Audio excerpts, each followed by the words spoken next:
L'auscultation cardiaque est une technique diagnostique importante qui nécessite une longue formation, de l'expérience et une grande précision dans l'identification des composants des bruits cardiaques. Dans le but de rendre service au corps médical, le service scientifique Roche a le privilège de présenter une série de spécimens sonores d'anomalies cardiaques courantes, enregistrés et commentés par le Dr Yves Morin, directeur de l'Institut de cardiologie de Québec. Cet enregistrement veut surtout vous inciter à bien situer dans le temps les bruits et les souffles par l'examen simultané des trossées reproduits sur la pochette. Identifiez bien par l'œil et par l'oreille le premier bruit et le deuxième bruit et localisez par rapport à ces points de repère l'anomalie sonore étudiée. C'est là le secret d'une auscultation profitable. Le premier exemple, correspondant au tracé numéro 1, est un éclat en tambour du deuxième bruit aortique rencontré chez un malade souffrant d'hypertension artérielle.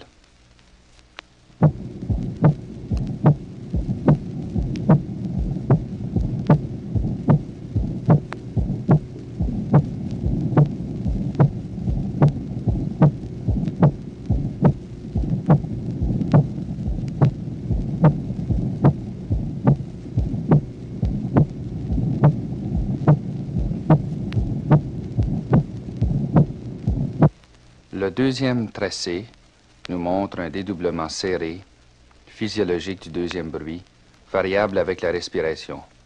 On peut noter en effet que la valve pulmonaire se ferme bien après la valve aortique en inspiration.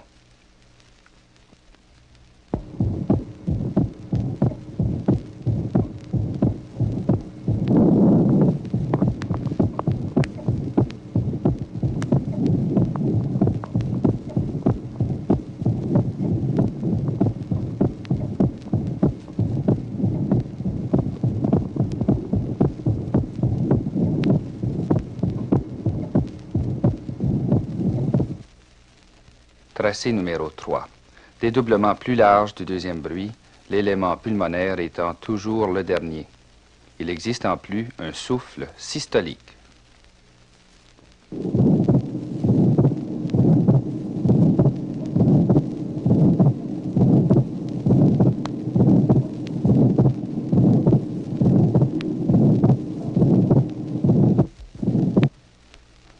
Si vous n'avez pas reconnu le dédoublement du deuxième bruit dans l'exemple précédent, écoutez-le de nouveau.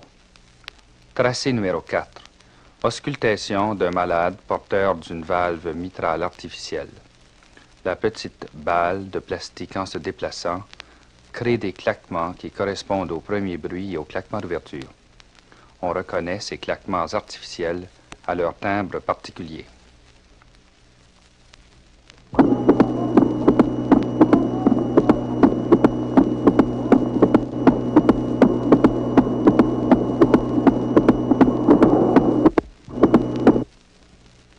Tracé numéro 5. Autre exemple de valve mitrale artificielle.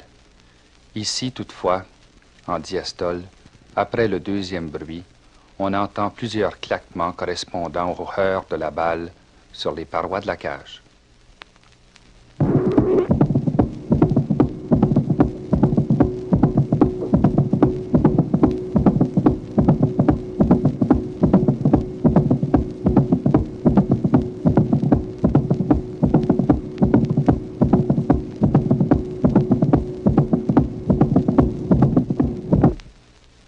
Tracé numéro 6. Dédoublement du premier et du deuxième bruit chez un malade porteur d'un bloc de branche droit. Les valvules tricuspides et pulmonaires se ferment les dernières. Présence également d'un souffle d'éjection mésosystolique et qui se termine bien avant le deuxième bruit.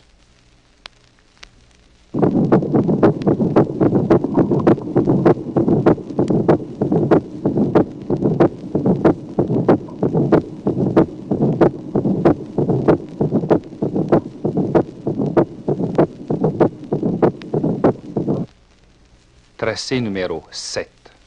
Présence au début de la systole de plusieurs claquements qui sont dus à l'arrivée brusque du sang dans l'aorte ou dans l'artère pulmonaire dilatée.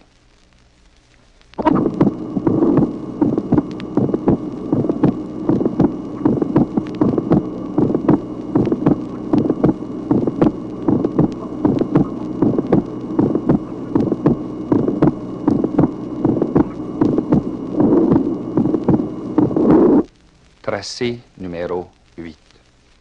Bruit de galop causé par l'addition d'une tachycardie à un troisième bruit de remplissage ventriculaire.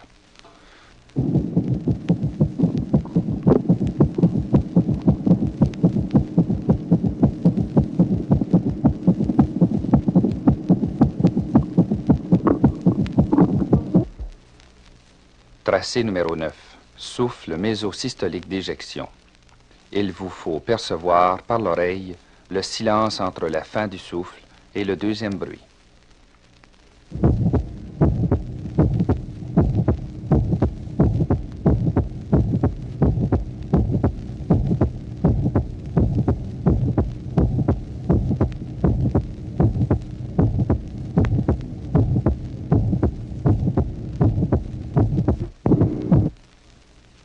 Tracé numéro 10. Autre souffle mésosystolique d'éjection originant de la valvule aortique. Notez la forme rhomboïde caractéristique de ce souffle.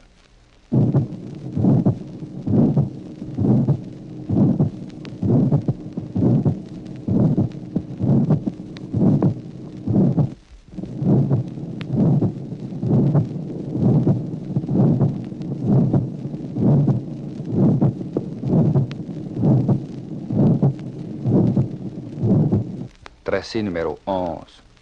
Souffle d'éjection musicale de haute tonalité associé à un dédoublement du deuxième bruit.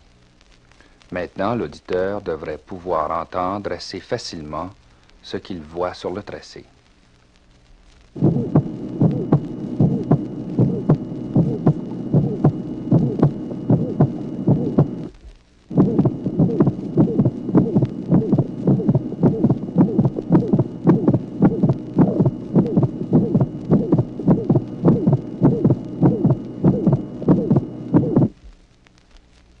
Tracé numéro 12. Sténose aortique serrée. Souffle d'éjection mésosystolique râpeux. Diminution d'intensité du deuxième bruit aortique. On peut noter l'accentuation post-extrasystolique du souffle en question.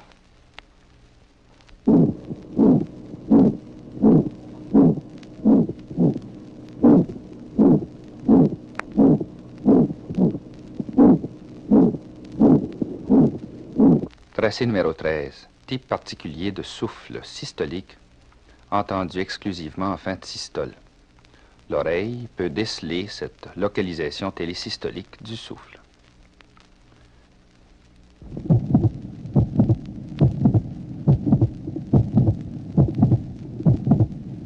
Tracé numéro 14.